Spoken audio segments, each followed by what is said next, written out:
Eliza just wanted rest after a chaotic wedding rehearsal. But when she knocks on the wrong hotel room, she meets a stranger whose world is nothing like hers, and everything begins to change. Before we get into the story, comment below wherein the world you're watching from today. Eliza Hart's feet were killing her. The new shoes she'd bought for her cousin's wedding had seemed like a good idea in the store, but after 6 hours of standing through the rehearsal dinner, she was ready to throw them out the window. At 42, she should have known better than to pick style over comfort. She dragged herself down the hotel hallway, the bridesmaid dress that was just a bit too tight bunching uncomfortably under her arms. The fancy Westbrook Hotel was way beyond her budget, but her cousin Tiffany had insisted all the wedding party stay here. "It'll be fun," Tiffany had said. What wasn't fun was spending her last savings on this trip when she'd been out of work.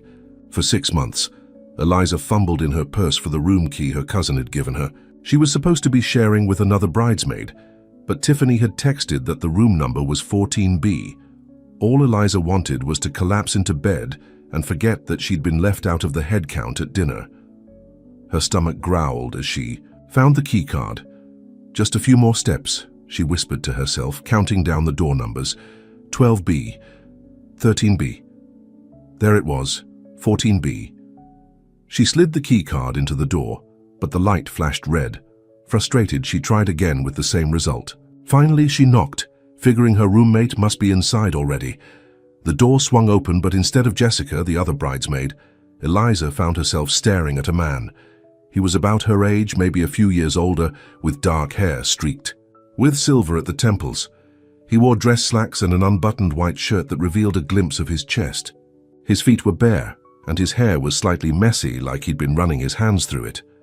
"You're not room service," he said, his voice deep and surprisingly amused rather than annoyed. Eliza felt her face grow hot with embarrassment. "Oh, God, I'm so sorry. I thought this was my cousin's room. I didn't mean to bother." "You haven't," he said gently, leaning against the doorframe. "Actually, would you like to come in? I was just about to order dinner and I hate eating alone." Eliza blinked. Taken aback by the invitation, she glanced down at her wrinkled bridesmaid dress and felt suddenly very aware of how tired she must look. "That's very kind, but I should find my actual room," she said, backing away slightly. "Are you sure? The hotel restaurant closes in 10 minutes, and room service is the only option left." Her stomach chose that moment to growl loudly. The man smiled, and Eliza noticed the small crinkles around his eyes when he did. "I really couldn't impose," she tried again, though the thought of food was incredibly tempting. "I have truffle fries and strawberry shortcake on speed dial," he said with a slight smile. Eliza hesitated for just a second longer before her hunger and something else, curiosity maybe, won out. "Well, when you put it that way, I'm Eliza Hart," she said, extending her hand. "Christopher Dane," he replied, taking her hand briefly. His palm was warm against hers. "Please, come in." Christopher's room was much larger than what Eliza had expected, a suite with a sitting area near a large window overlooking the city lights. She stood awkwardly for a moment before he gestured to the small table by the window. "Make yourself comfortable. I'll call down for food. What would you like besides the truffle fries and shortcake?" "Honestly, that sounds perfect right now," Eliza said, sinking gratefully into one of the chairs and slipping off her painful shoes under the table. Christopher picked up the phone and ordered efficiently, adding a bottle of wine and 2 burgers to the fries and dessert. When he hung up, he poured water from a carafe into 2 glasses and brought one to Eliza. "So," he said, sitting across from her, "you're here for a wedding?" Eliza nodded, taking a sip of water. "My cousin Tiffany's getting married tomorrow. I'm a bridesmaid, hence the dress." She gestured at her outfit with a self-conscious laugh. "I was wondering about that," Christopher said with a smile. "Most people don't wander hotels in formal wear." "I don't usually dress like this," Eliza admitted. "Normally I'm in jeans and a sweater, but Tiffany wanted all the bridesmaids in purple, said it matched her theme." "It's a nice color on you," Christopher said, and something about his direct gaze made Eliza believe he meant it. "Thank you. What about you?" "Business trip?" Christopher nodded. "Design conference. I'm giving a talk tomorrow. Afternoon. You're a designer. What kind?" I run a design firm. We do everything from architecture to product design. The way he said it was simple, without showing off. But Eliza sensed there was more to it than he was letting on. A knock at the door announced the arrival of their food. Christopher let the server in, who wheeled a table covered in silver domes. Eliza's mouth watered at the smell as the covers were removed. Once they were alone again, Christopher moved the dishes to their table and poured wine into 2 glasses. "Two accidental meetings," he said, raising his glass. Eliza smiled and clinked, her glass against his. "To people who don't mind when strangers knock on their door." The truffle fries were everything Eliza had hoped for, crispy, salty, with just the right amount of truffle oil. The burger was perfectly cooked, and for a few minutes they ate in comfortable silence. "So, Eliza Hart," Christopher said eventually, "tell me about yourself when you're not wearing purple bridesmaid dresses." "Not much to tell lately," she admitted. "I lost my job 6 months ago. I was an event coordinator for a marketing company, but they downsized." "I'm sorry to hear that," Eliza shrugged. "It happens. I've been doing some freelance work, making handmade cards and selling them to shops in my neighborhood. It doesn't pay the bills, but it keeps me busy." "You make cards, like greeting cards?" Christopher looked genuinely interested. "Yes, I use pressed flowers, handmade paper, that sort of thing. I've always loved crafting, but it was just a hobby until recently." "That sounds like real art to me," Christopher said. "Do you have any photos?" Surprised by his interest, Eliza pulled out her phone and showed him a few pictures of her recent work. Christopher studied them carefully, asking questions about her techniques and materials. "These are beautiful," he said finally. "You have a real eye for composition." "Thank you," Eliza said, feeling warmed by his praise. "What about you? What got you into design?" A shadow crossed Christopher's face for a moment. "I started out designing furniture. My father was a carpenter, and I grew up in his workshop. After college, I began with small commissions, then gradually expanded. Now you run a whole firm?" "Dane Designs International," he said with a nod. "We've grown a lot in the last 10 years. Eliza almost choked on her wine. "Wait, Dane Designs? As in the company that redesigned the Thompson Museum last year?" "That was all over the news." Christopher smiled a bit sheepishly. "That's us." "Wow, I had no idea I was dining with design royalty." "Hardly royalty," he said with a dismissive wave. "Just a guy who likes to create things." They moved on to the strawberry shortcake as their conversation flowed easily from design to Eliza's cats. She had 3 in her small walk-up apartment, to Christopher's travel experiences. "So you live in New York?" he asked, refilling her wine glass. "Born and raised. I'm in a tiny place in the East Village. Rent-controlled, thankfully, or I'd have been priced out years ago. No elevator, but I don't mind the stairs most days. Except when carrying cat litter." Eliza laughed. "Exactly. 5 flights with 20 pounds of litter is my regular workout." "I have a place in Soho," Christopher said, "but I'm rarely there, always traveling for work. Don't you get lonely?" The question slipped out before Eliza could stop it. Christopher looked out at the city lights for a moment before answering. "Yes," he said simply. "I do." There was something vulnerable in his admission that made Eliza's heart ache a little. Here was this successful, apparently wealthy man eating room service with a stranger because he didn't want to be alone. "I was my sister's caretaker for 3 years before she passed," he said suddenly. "Cancer. After that, I threw myself into work, built the company, took on bigger projects, but sometimes I wonder what I'm building it all for." "I'm so sorry about your sister," Eliza said softly. Christopher nodded. "Kate was amazing. She's the reason I stopped designing the things that really brought me joy." "What do you mean?" "After she died, I focused on commercial success. The company grew, but somewhere along the way I started creating what would sell rather than what inspired me." He looked at Eliza with surprising intensity. "When was the last time you created a card just because you wanted to, not because it would sell?" "Last week," Eliza answered without hesitation. "I made one for my goddaughter. She's 6, and she thinks I hung the moon because I put glitter on her birthday card." Christopher smiled, a real smile that reached his eyes. "That's what I miss, creating something just to make one person happy." They fell into a comfortable silence as they finished their dessert, the city twinkling below them. Eliza glanced at her watch and was shocked to see it was past midnight. I should go, she said reluctantly. The wedding's at 11 and Tiffany will kill me if I have bags under my eyes in the photos. Of course, Christopher said, standing as she did. Let me walk you to your real room. Do you know the number? Eliza looked at the text from her cousin again. It says 41B, not 14B. I read it backward. No wonder the key didn't work. Christopher walked her to the elevator, and they rode up to the 4th floor in silence. As they reached 41B, Eliza turned to thank him. I had a really nice time tonight, she said honestly. Thank you for the dinner and the company. The pleasure was mine, Christopher replied. I haven't enjoyed a conversation that much in years. Eliza used her keycard, and this time the light flashed green. She pushed the door open slightly, then turned back to Christopher. Good luck with your talk tomorrow. Good luck with the wedding, he said. Good night, Eliza. Good night, Christopher. Inside the room, which was thankfully empty, Jessica must be staying elsewhere. Eliza slipped off her dress and washed her face. As she was about to get into bed, she noticed a piece of paper that had been slipped under the door. She picked it up and unfolded it.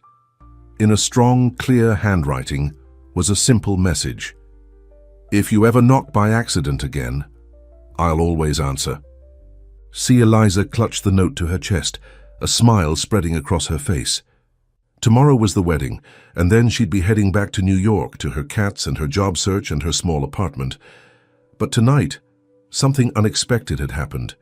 She'd connected with someone who seemed to see her, really see her, and that felt like the beginning of something important. She fell asleep with the note on her nightstand, wondering what the morning would bring. Eliza woke to a sharp knock at her door. She groaned and glanced at the bedside clock, 7:30 a.m. The wedding wasn't until 11, but Tiffany had insisted all bridesmaids be ready for hair and makeup by 8. Coming, she called, pulling on the hotel robe and shuffling to the door, but it wasn't Tiffany or one of the other bridesmaids. Instead, a hotel employee stood in the hallway with a room service cart. Ms. Hart, breakfast delivery, the young man said cheerfully. I didn't order breakfast, Eliza said, confused. The server smiled. It's been taken care of, Mum. He wheeled the cart into the room, lifted the silver covers to reveal a spread of fresh fruit, pastries, and 2 large coffees, then handed her a small envelope before leaving. Eliza opened the envelope and pulled out a card, a beautiful, simple design with a watercolor door on the front.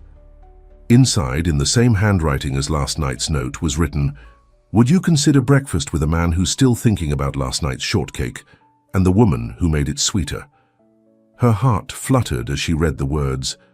Before she could decide what to do, there was another knock. This time, when she opened the door, Christopher stood there, freshly showered and dressed in jeans and a light blue button-up shirt that brought out the blue in his eyes. Good morning, he said. I hope I'm not too early. I just got your breakfast delivery, Eliza said, suddenly very aware that she was in her robe with morning hair and no makeup. I wasn't expecting... Give me 5 minutes? Christopher smiled. Take your time, I'll wait in the hall. Don't be silly, Eliza said, stepping aside. Come in, just ignore how I look. You look fine, Christopher said, then added with a grin, but I'll turn my back if it makes you feel better. While Christopher poured coffee, Eliza ducked into the bathroom, quickly brushed her teeth, splashed water on her face, and ran a comb through her hair. She changed into jeans and a sweater, then rejoined him at the table where he'd arranged the breakfast. This is a nice surprise, she said, accepting the coffee he handed her. I was hoping we might spend a little time together before your wedding duties begin, Christopher said. I couldn't stop thinking about our conversation last night. Eliza smiled, feeling a warmth spread through her chest. Neither could I. I'd like to see you again, Eliza, Christopher said directly. After the wedding, back in New York, the straightforwardness of his statement caught her off guard. Men in her experience usually played games, not laid their cards on the table. I'd like that too, she admitted. But I should warn you, my life is kind of a mess right now. No job, 3 cats, and an apartment that could fit in that corner of this room. Christopher laughed. I've dated women who had personal assistants and vacation homes. Trust me, when I say I'd rather have coffee in your tiny apartment with your 3 cats than another dinner with someone who's only interested in what I do, not who I am. Eliza studied him over her coffee cup. You know, for a successful businessman, you're surprisingly real. Thank you, I think, he replied with a smile. When my sister was sick, it put a lot of things in perspective. Success doesn't mean much if you have no one to share it with. They enjoyed their breakfast, talking easily about their plans for the day. Christopher explained that his design talk was at 2, then he had a dinner with potential clients. What time does the wedding end? He asked.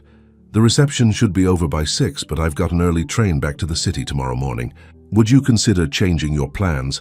My driver is taking me back to New York tomorrow. We could have dinner tonight and then I could give you a ride home tomorrow. Eliza hesitated. It was a tempting offer, but she barely knew this man. No. Matter how comfortable she felt with him. I don't want to impose, she said. You're not imposing if I'm inviting you, Christopher replied. But I understand if it's too soon. No pressure. His consideration only made her like him more. Let me think about it, okay? I'll let you know after the wedding. Fair enough. Christopher reached into his pocket and handed her a business card. My cell number's on there. Text me either way. Eliza took the card and nearly gasped. The logo for Dane Designs International was familiar. She'd seen it in magazines and on buildings. Christopher wasn't just successful. He was famous in his field. You really are a big deal, aren't you? She asked, holding up the card. Christopher shrugged. The company is. I'm just a guy who'd rather have breakfast with you than attend another business meeting. The sincerity in his voice made Eliza blush. Her phone chimed with a text, breaking the moment. That's Tiffany, she said, checking the message. I need to get to the bridal suite right away. Go, Christopher said, standing up. Good luck with the wedding. Good luck with your talk, Eliza replied, tucking his card into her pocket. Impulse, she stood on tiptoe and kissed his cheek. Thank you for breakfast. Christopher's eyes widened slightly and he smiled. It was my pleasure. As soon as Eliza entered the bridal suite, she was swept into the chaos of pre-wedding activities. Tiffany was in full bride mode, alternating between tears and dictator-like commands. The other bridesmaids were busy with hair and makeup, and Eliza was immediately pulled into a chair to begin her transformation. Where have you been? Tiffany demanded. I texted you an hour ago. Sorry, I was having breakfast, Eliza said. Jessica, who was getting her hair curled nearby, raised an eyebrow. Alone? Eliza felt her face grow warm. No, actually. I met someone. All activity in the room seemed to pause as 5 women turned to stare at her. You what? Tiffany asked, momentarily forgetting her bridal stress. Who? When?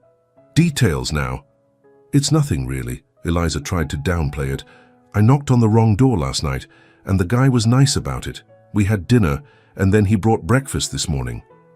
Is he cute? Asked one of the bridesmaids. Is he single? Added another.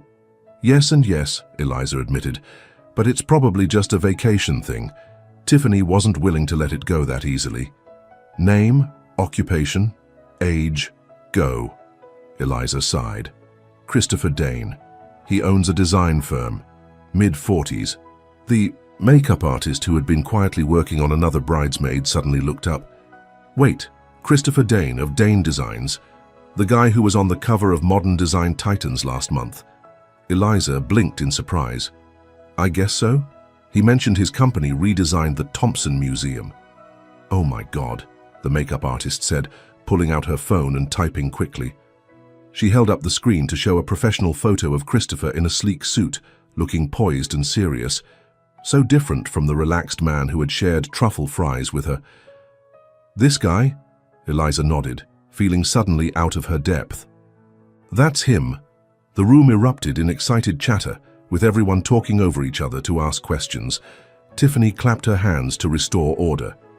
Okay, enough. This is still my wedding day, she said, though she was smiling. But Eliza, you're telling me everything at the reception. The rest of the morning passed in a blur of hairspray, makeup, and photos.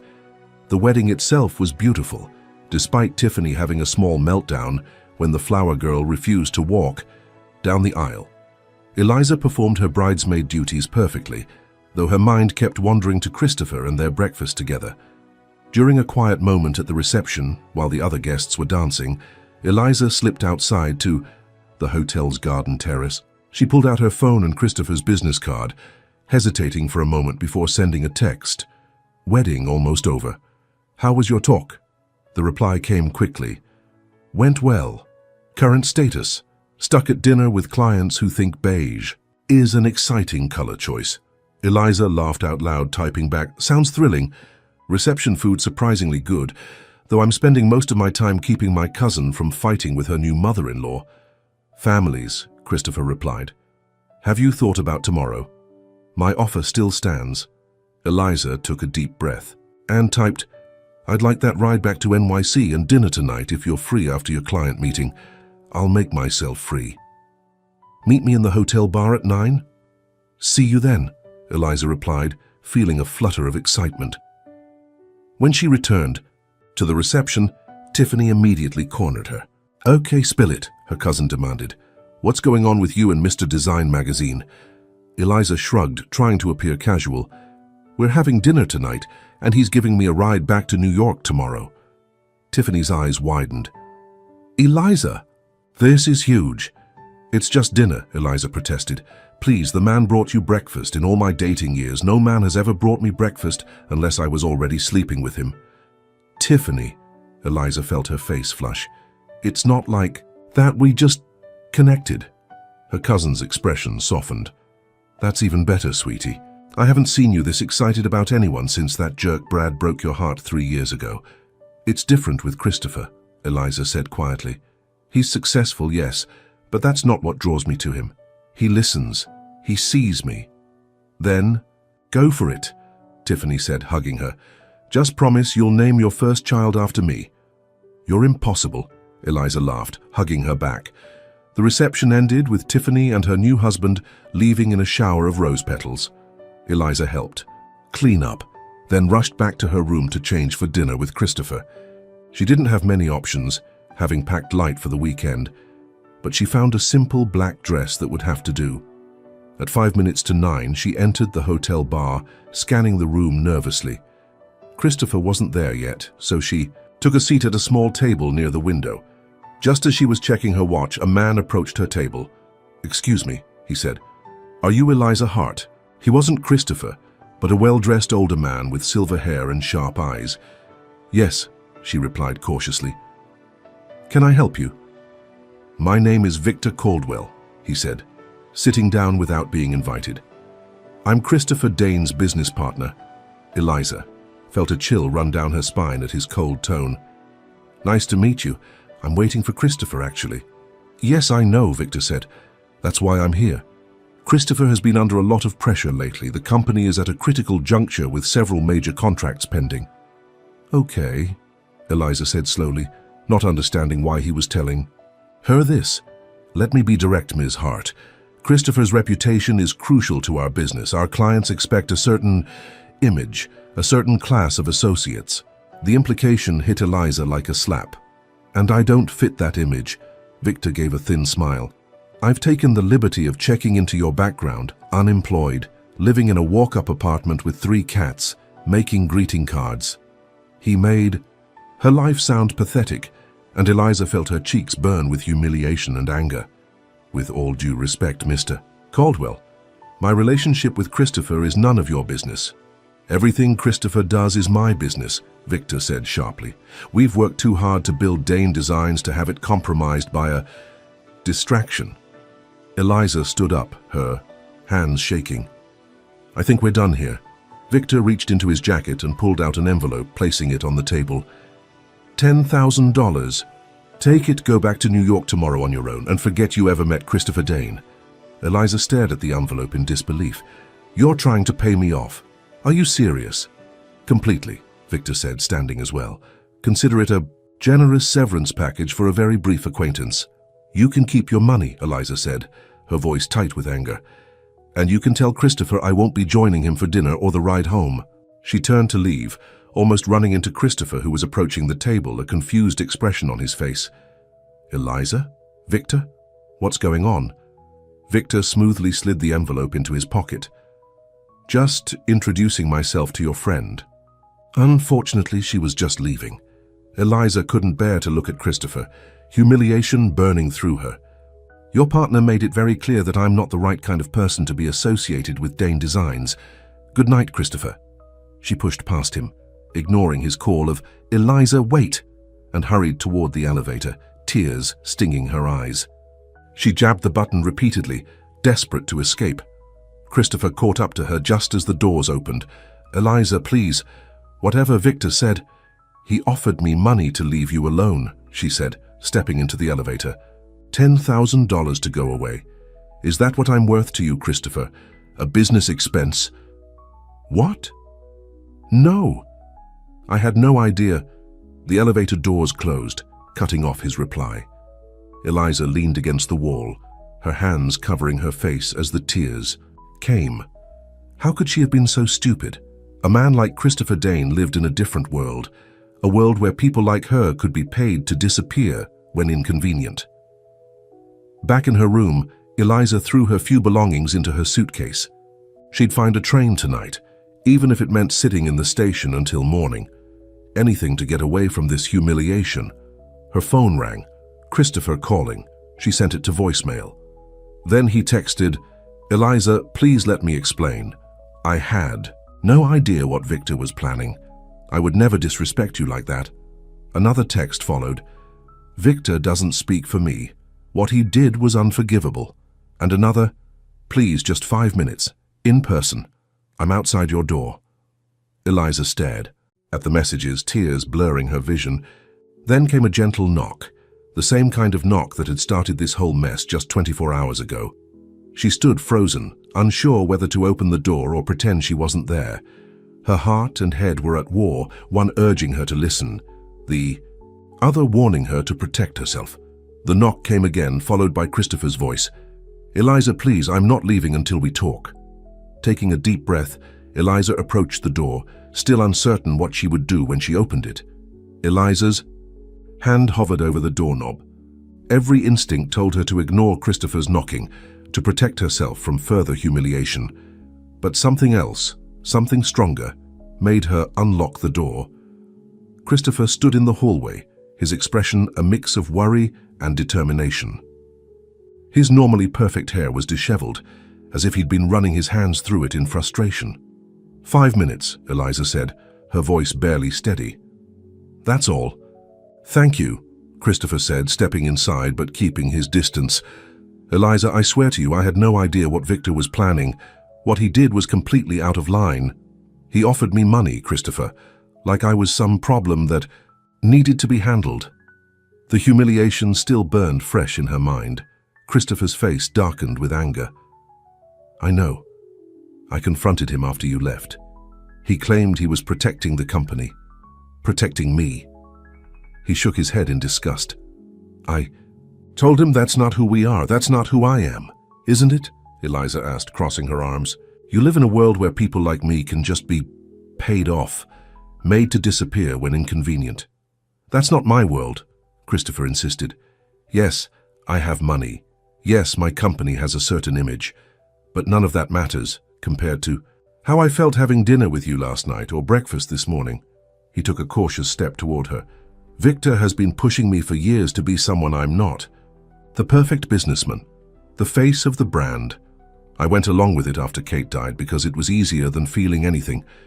But then you knocked on my door, and for the first time in years, I felt real."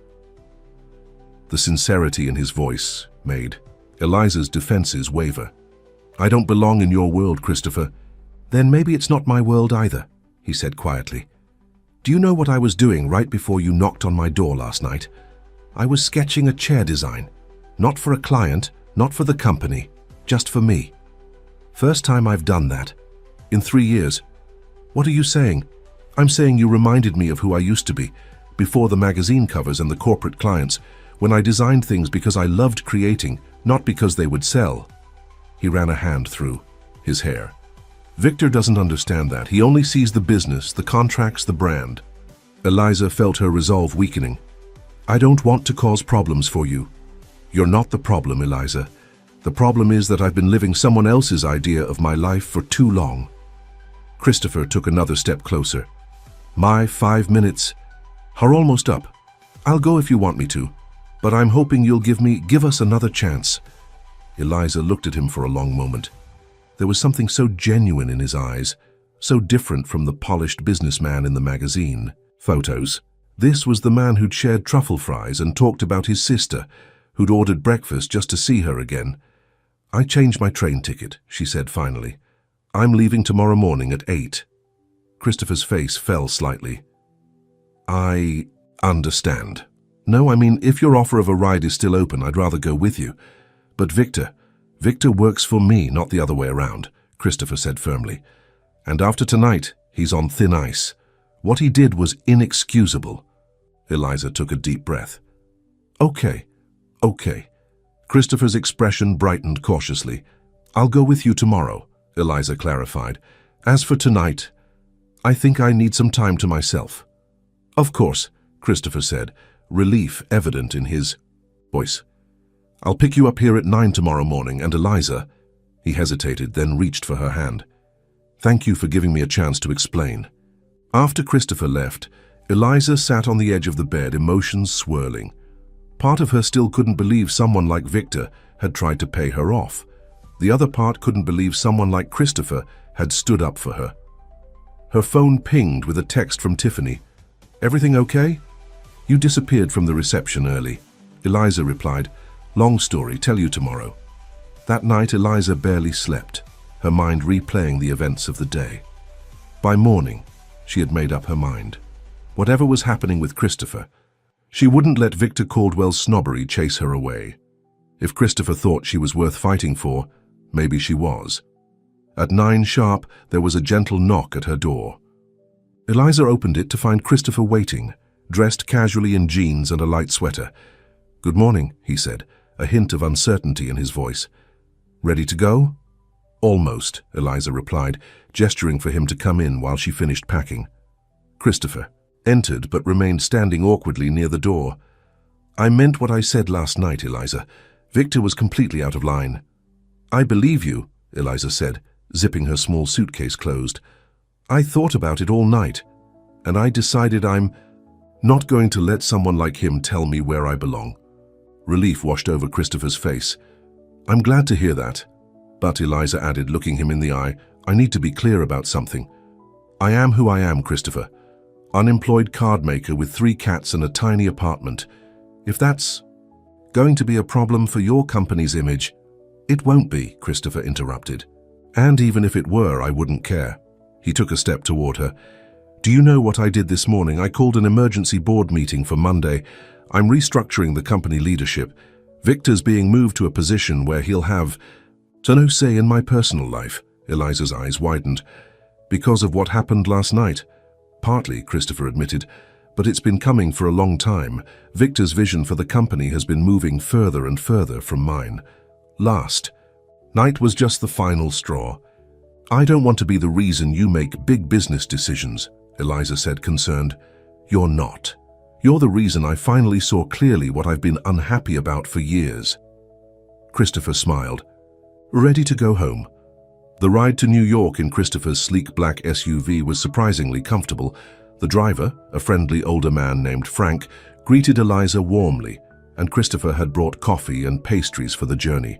As they left the hotel behind, Eliza felt a weight lifting from her shoulders. Whatever happened next, she had stood up for herself, and that felt good. "Tell me more about your cards," Christopher said as they settled in for the drive. "How did you started making them?" "My grandmother taught me," Eliza explained, warming to the subject. "She made all her own greeting cards using pressed flowers from her garden. After she passed away, I kept up the tradition. It was just a hobby until I lost my job." "Do you sell them online?" Eliza shook her head.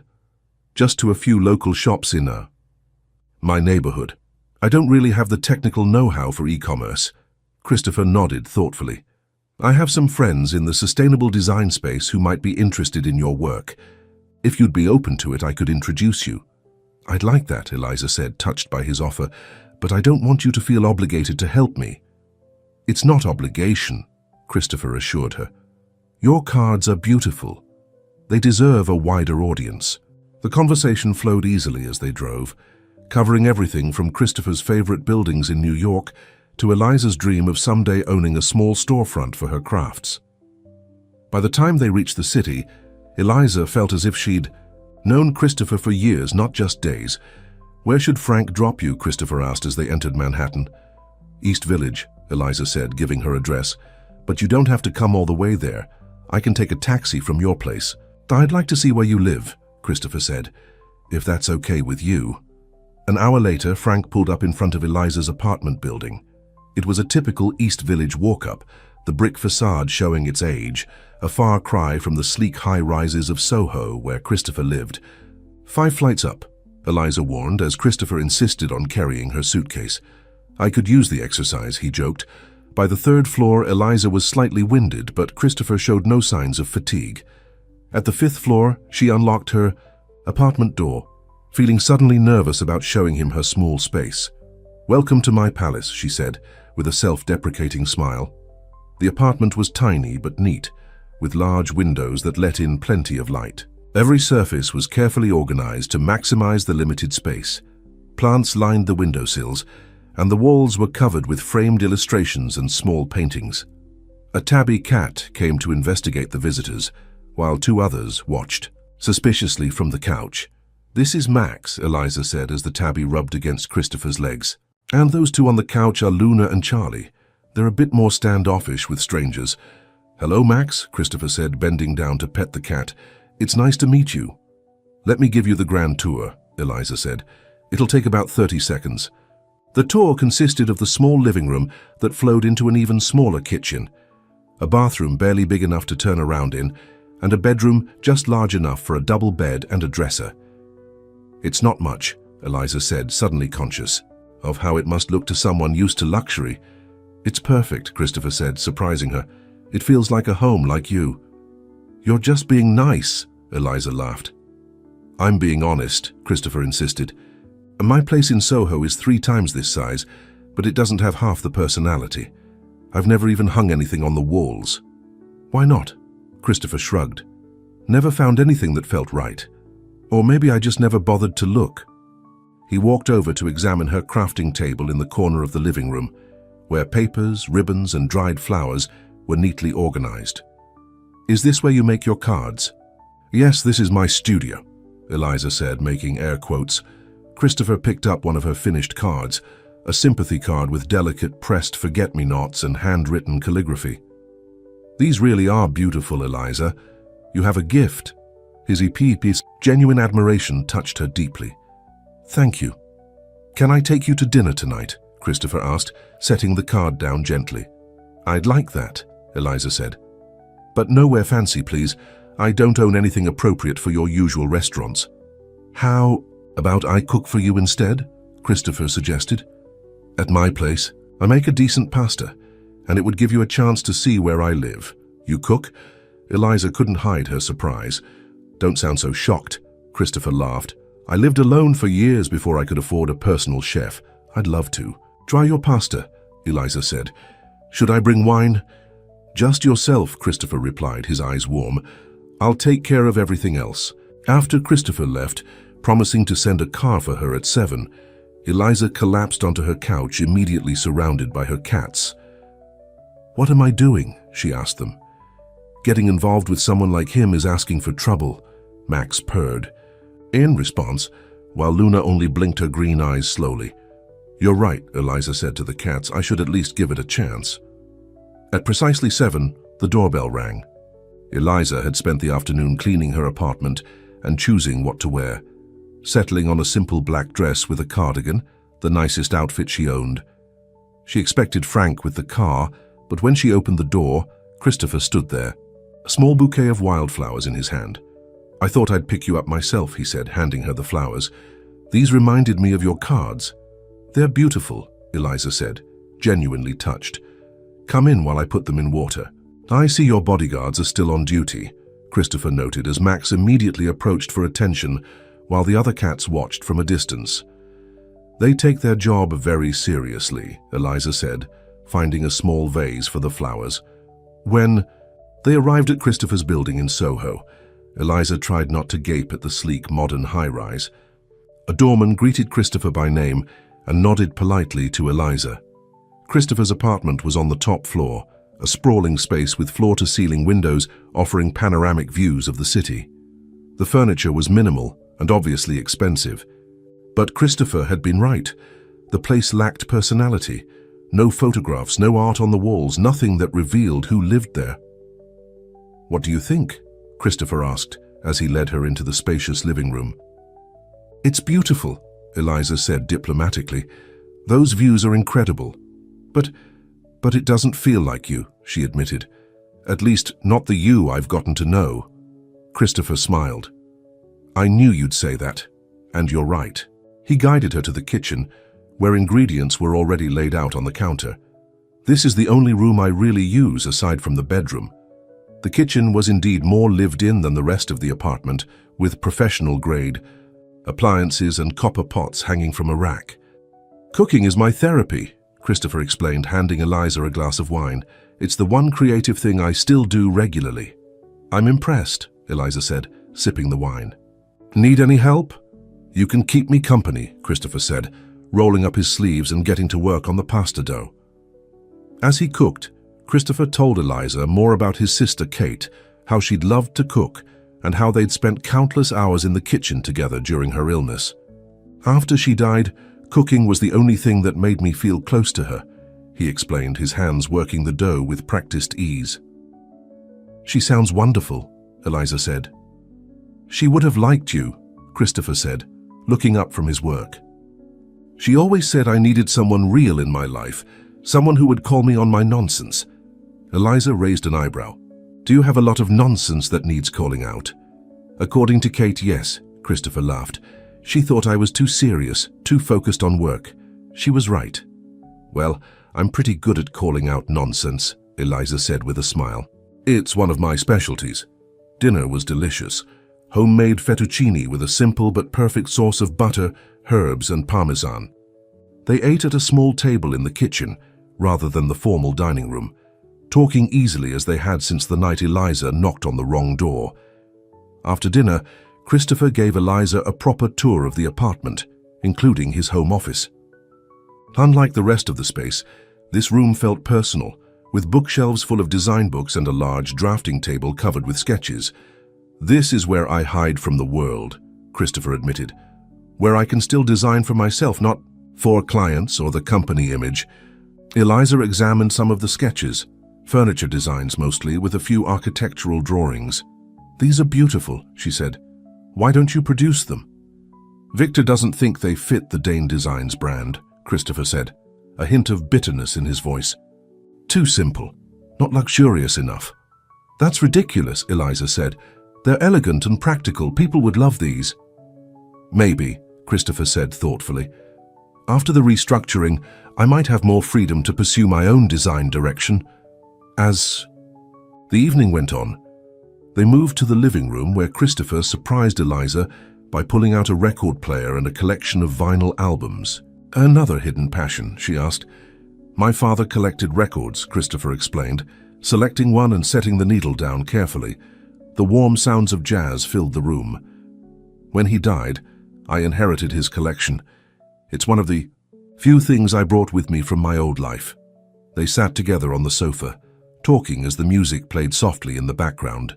Without thinking, Eliza rested her head on Christopher's shoulder, comfortable in a way she hadn't felt with someone in years. "This is nice," she said quietly. "Yes, it is," Christopher agreed, putting his arm around her. "Eliza, and I know we've only known each other for a couple of days, but I feel like—" The shrill ring of a phone interrupted him. Christopher sighed, checking his cell phone. "It's Victor. I should take this. I'm sorry." Eliza nodded, moving away slightly as Christopher answered the call. His expression quickly changed from relaxed to serious. "When?" he asked, standing up and walking a few steps away. "How bad?" "No, I understand. I'll be there first thing tomorrow." When he hung up, his face was grim. "I'm sorry, but I have to cut our evening short.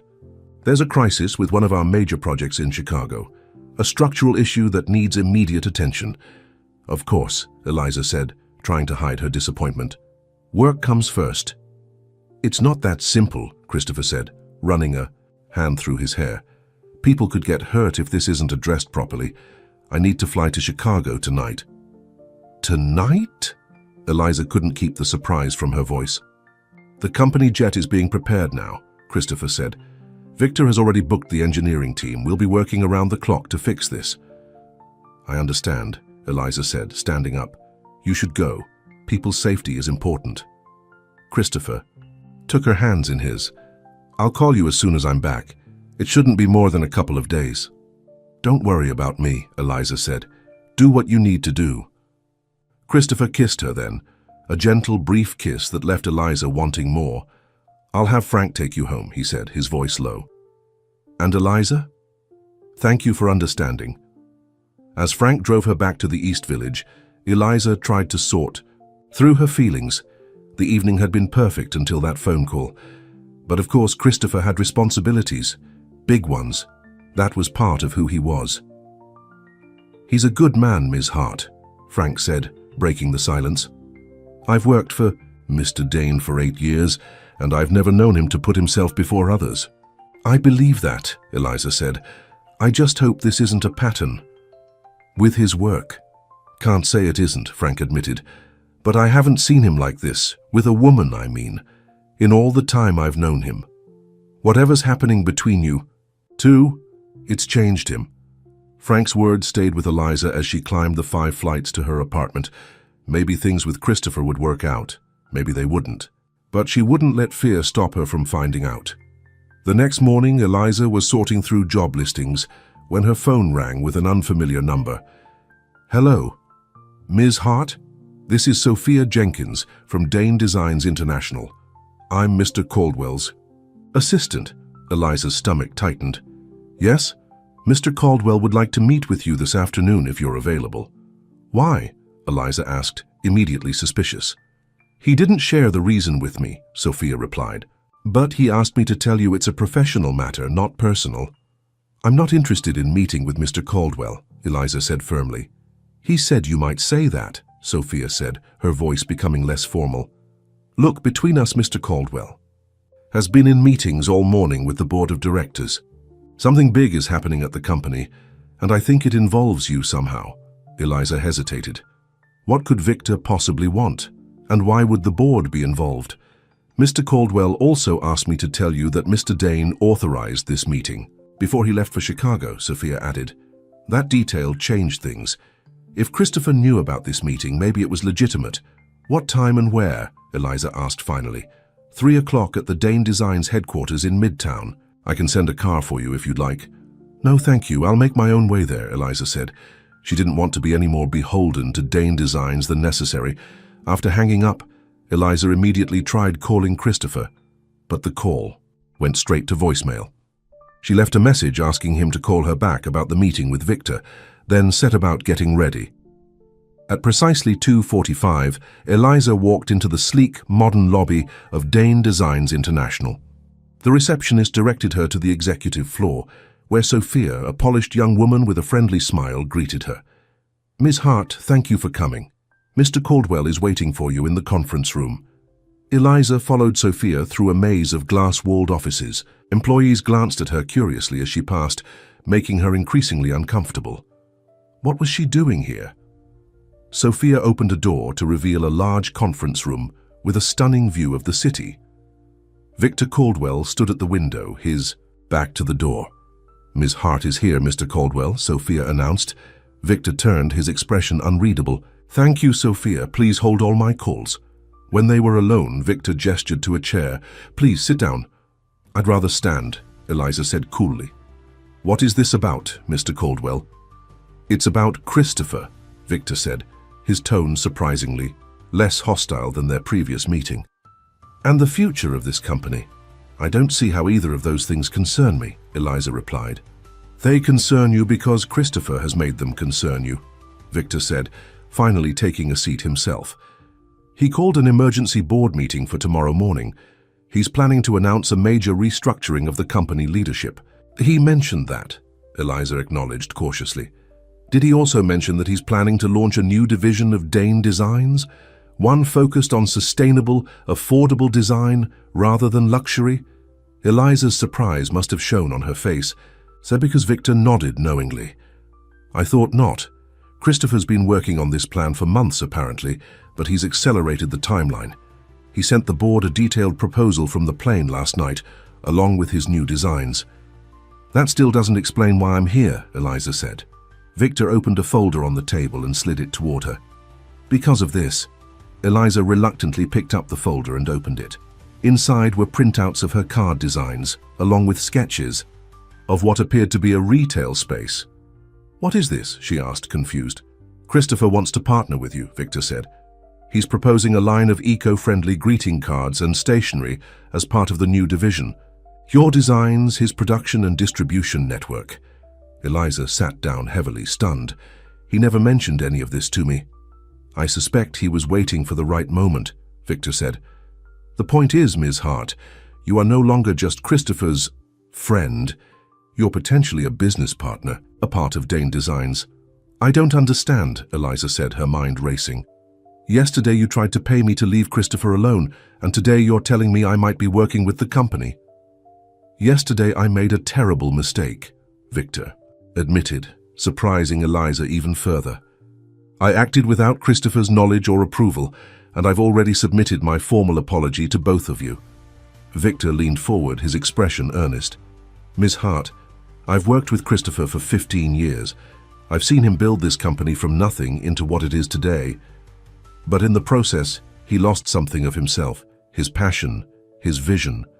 "And you think I helped him find it again?" Eliza said skeptically. "I know you did," Victor replied. "The designs he sent last night are the best work he's done in years, and his proposal for the new division is brilliant, exactly what the company needs to expand our market reach. So now you approve of me," Eliza said, unable to keep the bitterness from her voice. "Now I see what Christopher saw," Victor corrected. "Someone with talent and integrity, someone who could be an asset to this company in more ways than one." Eliza stood up, handing the folder back to Victor.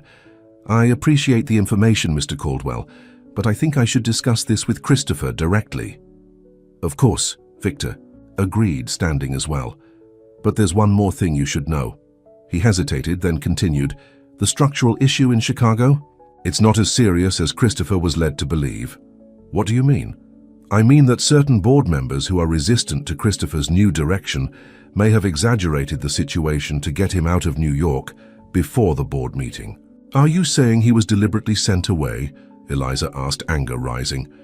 "I'm saying that corporate politics can be complicated," Victor replied carefully. "Christopher is expected back tomorrow morning, just in time for the board meeting. But if his flight is delayed for any reason," Eliza understood the implication, "they could hold the meeting without him." "Exactly. Why are you telling me this?" Eliza asked suspiciously. "Whose side are you on, Mr. Caldwell?" "I'm on the side of this company," Victor said firmly. "And after seeing Christopher's proposal, I believe his vision for Dane Designs is the right one."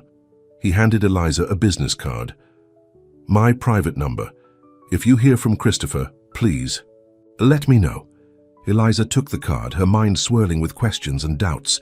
As she left the Dane Designs building, she tried calling Christopher again, but still got his voicemail. "Christopher, it's Eliza. Please call me as soon as you get this. I just met with Victor and there's a lot we need to talk about." Back in her apartment, Eliza paced nervously, her cats watching with curious eyes. Was Victor telling the truth? Had Christopher really included her in his business plans without telling her? And most worryingly, was someone deliberately trying to keep Christopher from the board meeting? As the evening wore on, with no word from Christopher, Eliza made a decision. If Christopher couldn't get back for the board meeting, maybe she could help ensure his vision was still heard. She picked up her phone and dialed Victor's number. "Mr. Caldwell, it's Eliza Hart. I think I know how we can make sure Christopher's proposal gets a fair hearing tomorrow."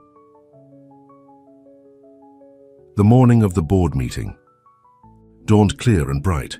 Eliza had barely slept, her mind racing with plans and worries. She'd spent half the night at her crafting table, working furiously to prepare for what she was about to do. Still unable to reach Christopher, she'd made a bold decision. If the board was determined to undermine his vision for the company, she would make sure they saw exactly what they would be rejecting. At 8:30 a.m., Eliza walked into the Dane Designs headquarters for the second time in 2 days. This time, however, she carried a large portfolio case filled with her work. Cards, designs, and prototypes she had stayed up all night creating. Victor met her in the lobby, his usual polished appearance showing signs of strain. "Any word from Christopher?" he asked quietly as they walked toward the elevator. "Nothing," Eliza said, worry evident in her voice. "His flight should have landed an hour ago." "The board meeting starts at 9, Victor said grimly. "We'll proceed with the plan." "Regardless, are you ready?" Eliza took a deep breath. "As ready as I'll ever be." The boardroom was already filling with people when they arrived, men and women in expensive suits, all wearing expressions of mild curiosity as Eliza entered with Victor. She recognized a few faces from business magazines and news reports about Dane Designs, Mr. Caldwell, one older man said, eyeing Eliza suspiciously. "I wasn't aware we were having guests at this meeting." "Miss Hart is here at my invitation, Mr. Reynolds," Victor replied smoothly. "As you know, she's a key part of Christopher's proposal for the new division." Mr. Reynolds frowned but said nothing more as everyone took their seats. Eliza felt painfully out of place in her simple dress among the power suits, but she kept her head high. At precisely 9 o'clock, an elegant woman at the head of the table called the meeting to order. "As Christopher Dane is still in Chicago, dealing with the structural issues, I'll be chairing today's meeting. First item on the agenda is the proposed company restructuring and new division launch. Perhaps we should table this discussion until Christopher returns," Victor suggested. Since it's his proposal, we all received the documentation," Mr. Reynolds interrupted. "I see no reason to delay. In fact, given the radical nature of these changes, perhaps it's better to discuss them objectively without Christopher's emotional investment clouding the issues." Several board members nodded in agreement, exactly as Victor had predicted they would. "Very well," the chairwoman said. "Let's discuss the proposal. Mr. Reynolds, you've expressed some concerns." Reynolds leaned forward. "This isn't the direction Dane Designs should be taking. Our brand is built on luxury and exclusivity. This new accessible design division would dilute everything we've built." "Not to mention the greeting card component," added another board member with obvious disdain. "We're a design firm, not a stationery store." Eliza felt a flush of anger rise in her cheeks, but kept silent, waiting for her moment. Victor cleared his throat. "If I may, Madam Chairwoman, I think the board is failing to see the vision here. The sustainable design market is growing exponentially. By expanding our reach, we're not diluting the brand, we're evolving it." "Fine words, Victor," Reynolds said dismissively, "but the numbers don't support this move. The initial investment would be substantial and the return uncertain. Why risk our established success on an unproven concept? Because sometimes staying the same is the biggest risk of all," said a new voice from the doorway. Every head turned to see Christopher standing there, looking tired but determined in a slightly rumpled suit. Eliza's heart leapt at the sight of him. "Christopher," the chairwoman said, clearly surprised. "We weren't expecting you back in time." "Clearly," Christopher replied dryly, walking into the room. His eyes found Eliza, and a small smile touched his lips before he turned back to the board. "I received some information that my presence here might be more urgent than the situation in Chicago." He cast a knowing glance at Victor, who nodded almost imperceptibly. "Since I'm here, I'd like to present my proposal personally," Christopher continued, taking a position at the front of the room. "But first, I'd like to introduce someone. This is Eliza Hart, an independent artist whose work inspired much of what I'm proposing today." All eyes turned to Eliza, who straightened in her chair. "Miss Hart, would you mind joining me?" Christopher asked, extending his hand toward her. Eliza stood and walked to the front of the room, bringing her portfolio with her. Christopher squeezed her hand briefly as she joined him, the small gesture giving her courage. "Ladies and gentlemen," Christopher began, "for 15 years, Dane Designs has been synonymous with luxury. We've created beautiful spaces and objects for those who can afford the very best, and that won't change." He paused, looking around the room. "But the world is changing. Today's consumers care about sustainability, accessibility, and meaning. They want products that tell a story and reflect their values. By expanding our brand to include these priorities, we're not abandoning our core, we're growing it." Reynolds snorted. "Pretty speech, Christopher. But again, where are the numbers to support this?" Right here, Christopher said, pulling out a folder. Market research shows sustainable design growing at twice the rate of traditional luxury design. Millennials and Gen Z consumers are willing to pay premium prices for eco-friendly products, even in a challenging economy. He handed out copies of his research to each board member. But beyond the numbers, this is about the heart and soul of Dane Designs.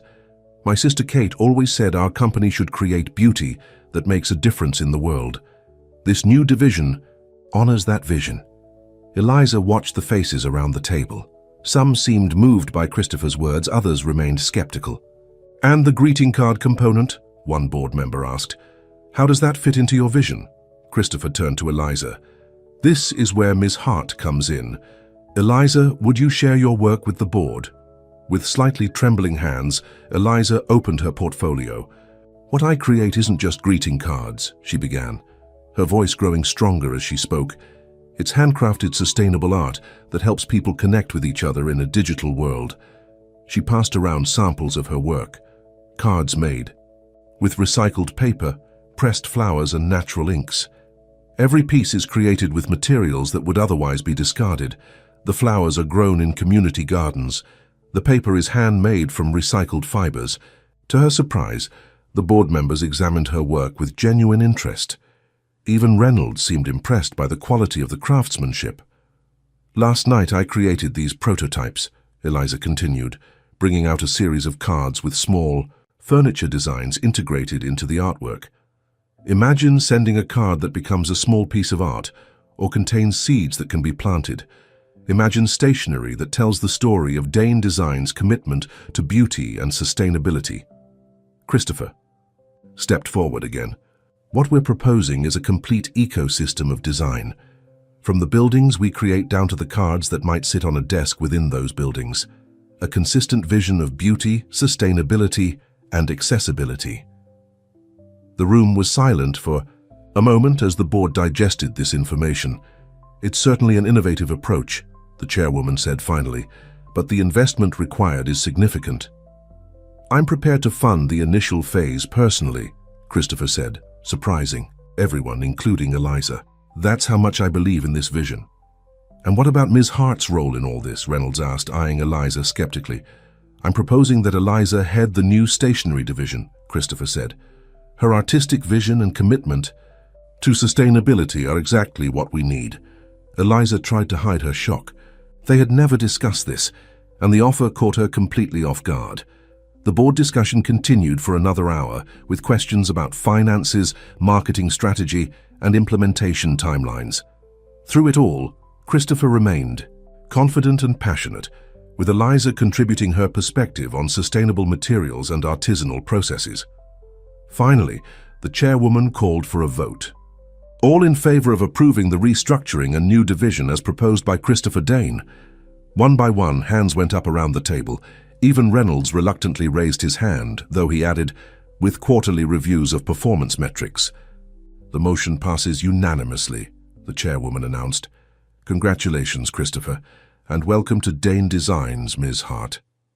As the meeting adjourned, board members came up to examine Eliza's work more closely and introduce themselves. Several expressed genuine enthusiasm for the new direction. Victor approached them with a relieved smile. "Well done, both of you. I admit I had my doubts, but seeing the full vision presented like that, it's compelling." "Thank you for your support, Victor," Christopher said sincerely. "I know we've had our differences, but your expertise will be crucial for making this work." "I look forward to it," Victor replied, then added to Eliza, "And I hope you'll accept my apology for our first meeting, Ms. Hart. I was protecting the company the wrong way." "Water under the bridge," Eliza said, still feeling slightly dazed by everything that had happened. When they were finally alone in Christopher's office, Eliza turned to him with wide eyes. "Head of the stationery division? Christopher, we never discussed any of this." "I know," he admitted, loosening his tie. "It wasn't my original plan.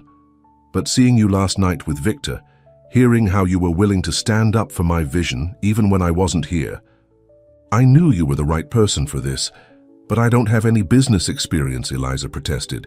"I make cards at my kitchen table." And they're beautiful, Christopher said, taking her hands in his. The business side can be learned. The vision and heart you bring, that can't be taught. Eliza shook her head, still struggling to process everything. How did you even get back in time?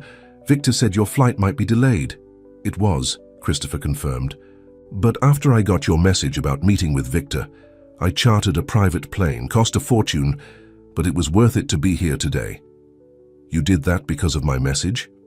I did that because I realized something on that flight to Chicago, Christopher said, his expression suddenly serious. I realized that when I met you, when you knocked on my door by accident, something changed for me. For the first time in years, I felt like myself again. You helped me remember what matters.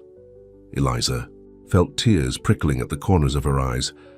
I still can't believe all this is happening. Yesterday I was unemployed, and today I'm apparently a division head at a major design firm. You can say no, Christopher said quickly. The job offer is completely separate from us, from whatever is happening between us. And what is happening between us? Eliza asked softly. Christopher stepped closer, his hands moving to gently cup her face. I'm falling in love with you, Eliza Hart. Maybe that sounds crazy after just a few days, but it's true. You walked into my life by accident, but now I can't imagine it without you. Eliza's heart swelled at his words. It doesn't sound crazy, she whispered, because I feel the same way. When Christopher kissed her, it felt like the beginning of something extraordinary, a partnership in business, in creativity, in life. 6 months later, Eliza stood in the doorway of a beautiful storefront in Soho, hardly believing it was real. The sign above the door read, Hart and Dane, Sustainable Design, in elegant lettering. Inside, the space was warm and inviting, part gallery, part workshop, part retail store. Christopher's furniture designs were displayed alongside Eliza's stationery and paper art. The back wall featured a large photograph of a door marked 14B, their private joke and the story they loved to tell. Ready for the grand opening? Christopher asked, coming up behind her and wrapping his arms around her waist. As ready as I'll ever be, Eliza replied, leaning back against him. The past 6 months had been a whirlwind of activity. The new division of Dane Designs had launched to enthusiastic press coverage, with Eliza's sustainable stationery receiving particular attention. Christopher had restructured the company as planned, with Victor now heading the traditional luxury division, while Christopher focused on the sustainable design initiative with Eliza. Their personal relationship had deepened, alongside their professional one. Christopher spent more nights at Eliza's small apartment than at his Soho loft, despite the 5-flight climb and the 3 cats who had claimed him as their own. They were talking about finding a new place together, something that combined the character of her apartment with the space of his loft. Have I told you today how proud I am of you? Christopher murmured against her ear. Only 3 times, Eliza laughed, but I never get tired of hearing it. The store was set to open in an hour, with press and VIP customers invited for a private preview. Eliza had insisted on inviting her old neighborhood shopkeepers who had first sold her cards, as well as the community gardeners who supplied her flowers. There's something I want to show you before everyone arrives, Christopher said, taking her hand and leading her to the center of the store. There, on a pedestal covered with a velvet cloth, was something Eliza hadn't seen before. What's this? She asked as Christopher gestured for her to remove the cloth. Underneath was a stunning sculpture, a perfectly crafted miniature door, standing slightly ajar, made from sustainable materials. The number 14B was etched into its surface, and when Eliza looked closer, she could see tiny pressed flowers embedded in the frame. It's called The Knock That Changed Everything, Christopher explained. I've been working on it in secret for months. It's beautiful, Eliza said, deeply touched. There's one more thing, Christopher added, his voice suddenly nervous. Look inside. Eliza peered through the partially open door of the sculpture and gasped. Inside, nestled in a tiny alcove, was a ring, a simple but elegant band of recycled gold with a small ethically sourced diamond. Christopher took her hand, his eyes full of love. Eliza Hart, you knocked on my door by accident, but it was the most fortunate mistake of my life. You changed everything for me, my work, my priorities, my heart. Will you marry me? Tears of joy streamed down Eliza's face as she nodded. "Yes," she whispered. "Yes, Christopher." As he slipped the ring onto her finger, the first guests began to arrive for the store opening. Victor was among them, now a firm ally and friend to them both. "Congratulations," he said, noticing the ring immediately. "Though I can't say I'm surprised." "Thank you, Victor," Eliza said sincerely, "for everything."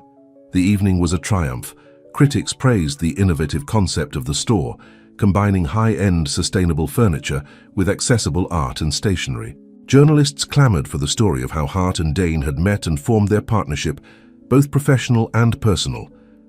As the last guests departed, Eliza and Christopher stood in their new space, arms around each other. "What are you thinking?" Christopher asked, seeing her thoughtful expression. "I'm thinking about how different my life was just 6 months ago," Eliza replied. "How I was struggling to make ends meet, feeling lost, and then I knocked on the wrong door." "The right door," Christopher corrected gently. "Just with the wrong number." Eliza smiled up at him. "Who would have thought a mistake could lead to all this?" "Some mistakes are actually fate stepping in," Christopher said, kissing her softly. "And some knocks change everything." Hand in hand, they locked up their store and stepped out into the New York night, ready to begin the next chapter of their story together, a story that had started with a simple knock on a door marked 14B. 2 years later, Eliza sat in a comfortable chair in the nursery of their brownstone home, gently rocking their 3-month-old daughter, Kate. The room was furnished with pieces Christopher had designed himself, with walls decorated with framed examples of Eliza's paper art. On the wall opposite the crib hung a beautifully framed hotel keycard, the one Eliza had used when she mistakenly knocked on room 14B. Beside it was the note Christopher had slipped under her door that night. "If you ever knock by accident again, I'll always answer." Christopher appeared in the doorway, smiling at the sight of his wife and daughter. "She's finally asleep." "Just nodded off," Eliza whispered, carefully rising to place the baby in her crib. Together they stood watching their daughter sleep, arms around each other's waists. "I got the final numbers for the quarter today," Christopher said quietly. "The sustainable division has officially outperformed the luxury division for the first time." "Victor must be beside himself," Eliza chuckled. "Actually, he sent flowers." "To congratulate us," Christopher replied. "He's come a long way." They moved quietly from the nursery to the living room, where Max, Luna, and Charlie were sprawled on the furniture. The brownstone was the perfect blend of their lives, spacious enough for Christopher's design work, but with the character and warmth of Eliza's old apartment. Hart and Dane had expanded to 3 locations, with a full line of sustainable home goods joining the furniture and stationery. Eliza now led a team of artisans who created limited edition pieces, while still making special cards herself for important occasions. "Happy anniversary, by the way," Christopher said, pulling a small package from behind a cushion. 2 years. Since you said yes." "I thought we weren't doing gifts this year," Eliza protested, even as she reached for her own hidden gift for him. "Some traditions can't be broken," Christopher replied with a smile. They exchanged packages. Christopher's gift to Eliza was a delicate bracelet with a tiny door charm. Eliza's gift to him was a handmade book filled with pressed flowers and photographs, documenting their journey together. "I love you," Eliza said, leaning against his shoulder as they sat on the couch. "Every day I love our life together more. All because you knocked on the wrong door," Christopher mused, his arm tightening around her. "Best mistake I ever made," Eliza agreed. Outside, the New York night wrapped around their brownstone, a gentle rain beginning to fall. Inside, surrounded by the life they had built together, Eliza and Christopher knew they had found what most people search for all their lives. A love that felt like coming home, a partnership of equals, a family created from the heart. And it had all begun with a simple knock on a door marked 14B, a knock that had truly changed everything. The end.